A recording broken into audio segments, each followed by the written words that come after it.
Welcome to AAR pharmacy lectures. आज हम लोग कैंसर के बेसिक टाइप्स और कुछ जो है कैंसर ट्रीटमेंट प्रोटोकॉल्स डिस्कस करेंगे।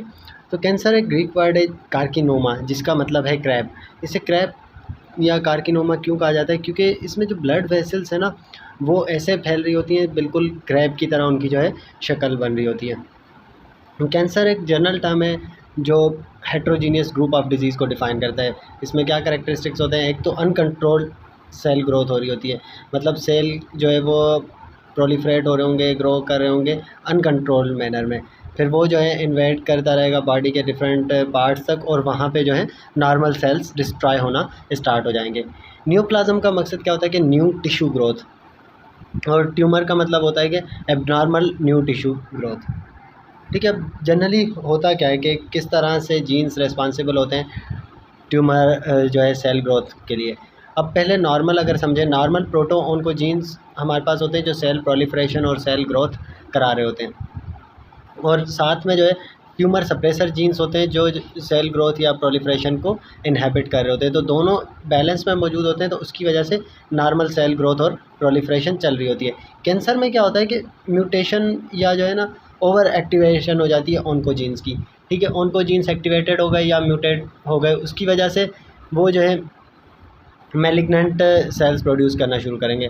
साथ दूसरा क्या होगा, जो सप्रेसर जीन थे ना, वो या तो जो है ट्यूमर सप्रेसर जीन ख़त्म हो जाएंगे या उनमें म्यूटेशन आ जाएगी। अब वो जो है जब म्यूटेट हो जाएंगे या ख़त्म हो जाएंगे, तो वो जो है सेल ग्रोथ को या प्रोलिफरेशन को रोक नहीं पाएंगे, तो इम्बैलेंस हो जाएगा। अब एबनॉर्मल ग्रोथ ज़्यादा होती जा रही है और दूसरी तरफ से सप्रेस करने वाला भी कोई नहीं है। तो ट्यूमर सेल्स में क्या होता है कि ये जो है ना स्टिमुलेटरी पाथवे को ओबे कर रहे होते हैं, ना इनहिबिटरी पाथवे को, मतलब दोनों जो फैक्टर्स हैं उनका इन्फ्लुएंस से बाहर निकल जाते हैं ये, तो फिर जो है ट्यूमर सेल्स प्रोड्यूस होना शुरू हो जाते हैं। कैंसर सेल्स में जो है इन्वेडिंग प्रॉपर्टी भी होती है, मतलब ये जो है दूसरे टिश्यूज़ तक पेनिट्रेट कर सकते हैं। नियोप्लाज्म और ट्यूमर अल्टरनेटिवली हम जो है यूज़ कर सकते हैं। Normal cell versus cancer cell अगर हम देखें कि क्या चेंजेस होती हैं, सबसे पहला नॉर्मल सेल में प्रोलिफरेशन जो है वो अंडर कंट्रोल थी, हमने देखा, जबकि कैंसर सेल में प्रोलिफरेशन जो है वो कंट्रोल में नहीं रहती। इसके अलावा नॉर्मल सेल तब प्रोलिफरेट करना स्टार्ट करते हैं जब उन्हें कोई स्टिमुलेटरी सिग्नल मिलता है, ग्रोथ स्टिमुलेशन का सिग्नल जब उनके पास आता है तो उसके बाद वो अपनी ग्रोथ स्टार्ट करते हैं। जबकि कैंसर सेल्स जो है ना वो प्रोलिफरेशन खुद से ही स्टार्ट कर देते हैं बिना किसी स्टिमुलस के, मतलब उन्हें कोई भी ग्रोथ स्टिमुलस मिला ही नहीं, कोई सिग्नल आया नहीं, ऐसे ही उन्होंने जो है ग्रोथ प्रोलिफरेशन स्टार्ट कर दी।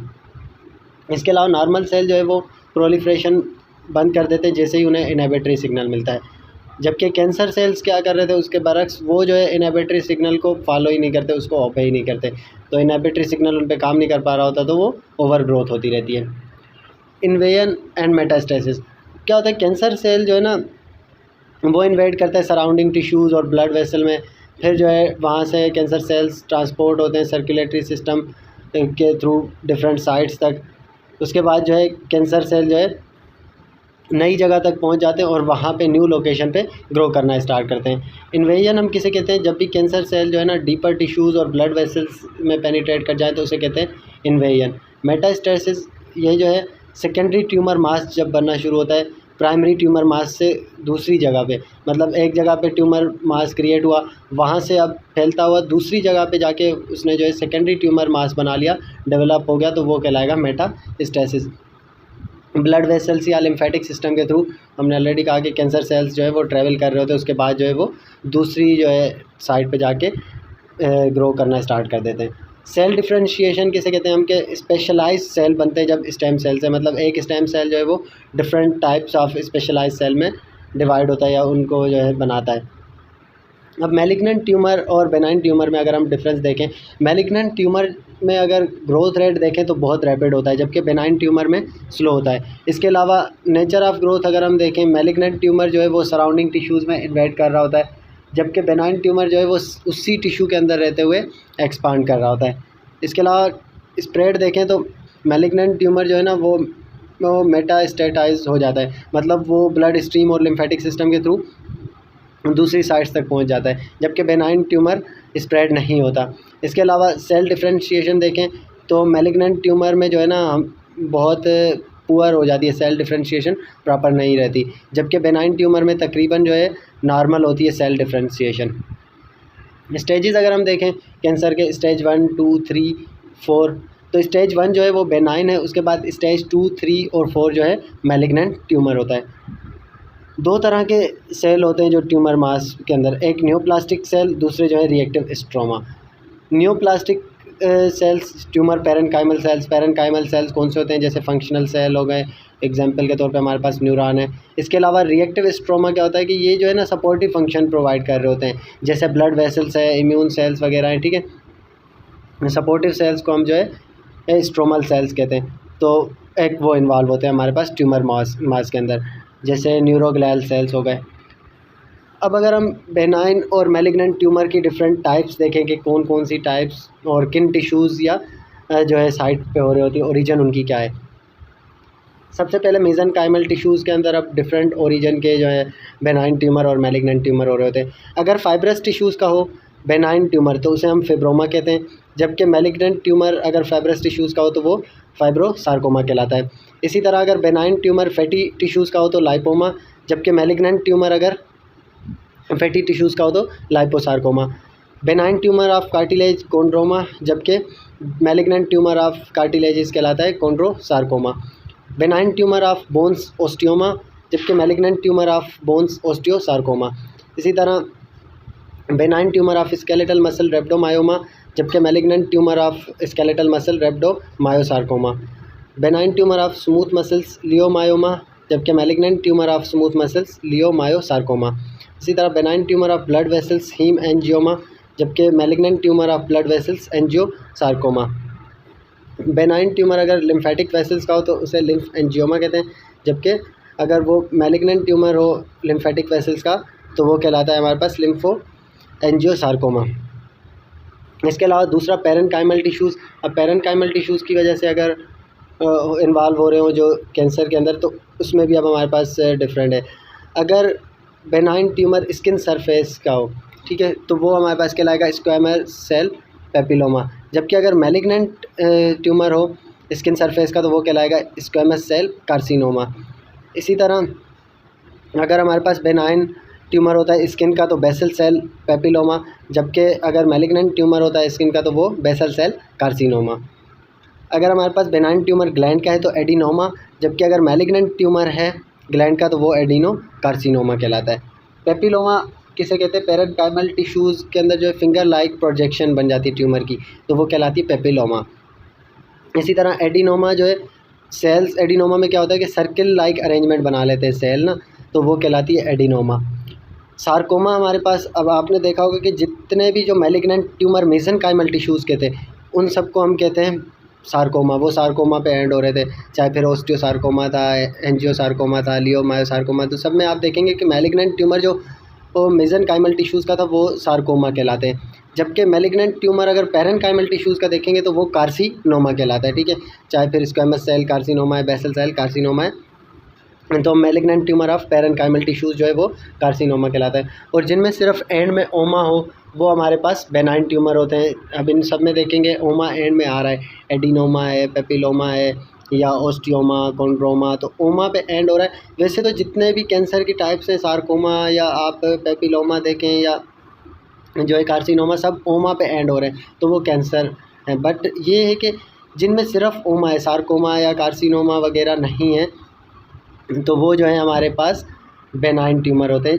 मैलिग्नेंट नहीं। जबकि मैलिग्नेंट की स्पेसिफिक क्या चीज़ आ जाती है, सार्कोमा या कार्सिनोमा उनमें मौजूद होता है। ल्यूकीमिया जो है अगर बोन मेरो सेल्स की जो है मैलिग्नेंसी हो उसे हम जो है ल्यूकीमिया कहते हैं।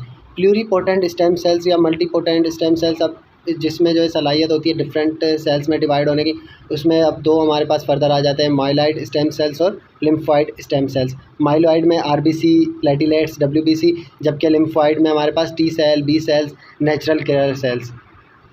माइलॉइड ल्यूकीमिया क्या होता है कि जब भी कैंसर हो माइलॉइड स्टेम सेल्स का तो उसे हम कहते हैं myeloid leukaemia. For example neutrophils जो हैं वो एबनॉर्मली इंक्रीज़ होना स्टार्ट हो जाएं तो वो हमारे पास माइलॉइड ल्यूकीमिया कहलाएगा।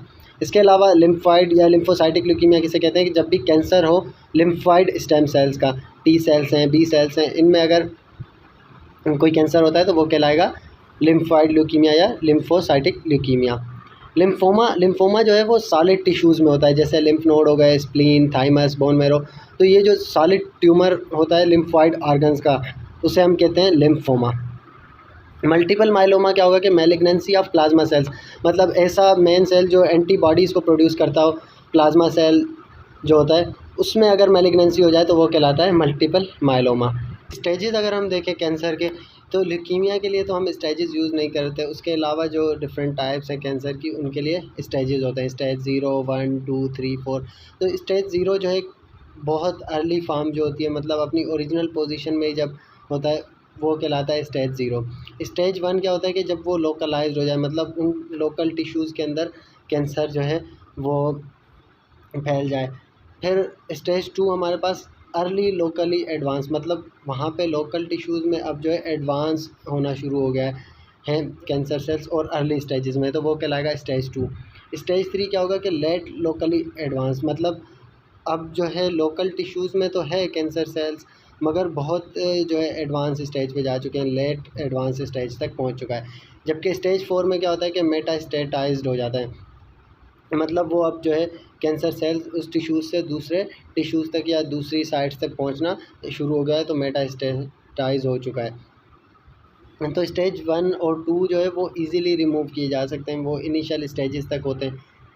ट्रीटमेंट प्रोटोकॉल्स अगर हम देखें अब लंग कैंसर के लिए, cisplatin 60 mg/m² IV over 60 minutes. इसके अलावा जो है डे 1 से डे 3 तक etoposide 120 mg/m² IV over 60 minutes. ये साइकिल जो है हर 3 से 4 वीक्स के बाद रिपीट की जाएगी, 4 से 6 साइकिल्स टोटल। इसके अलावा सेकंड अगर हम ब्रेस्ट कैंसर का ट्रीटमेंट प्रोटोकॉल देखें, तो डे 1 से 28 तक जो है एबीमासाइक्लिब 150 mg orally twice daily use कर सकते हैं। इसके अलावा एनास्टिट्राज़ोल 1 mg ओरली वंस डेली 1 से 28 डेज़ तक।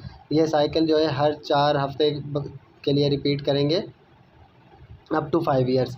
इसके अलावा टेमोक्सिफिन 20 mg ओरली वंस डेली, ये भी जो है अप टू 5 ईयर्स यूज़ की जाएगी साइकिल पूरी।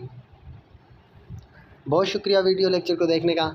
नेक्स्ट इंशाल्लाह हम मेडिकली इम्पॉर्टेंट माइक्रो ऑर्गेनिज़म और उनकी वजह से जो डिफरेंट डिजीज़ होती हैं वो डिस्कस करेंगे।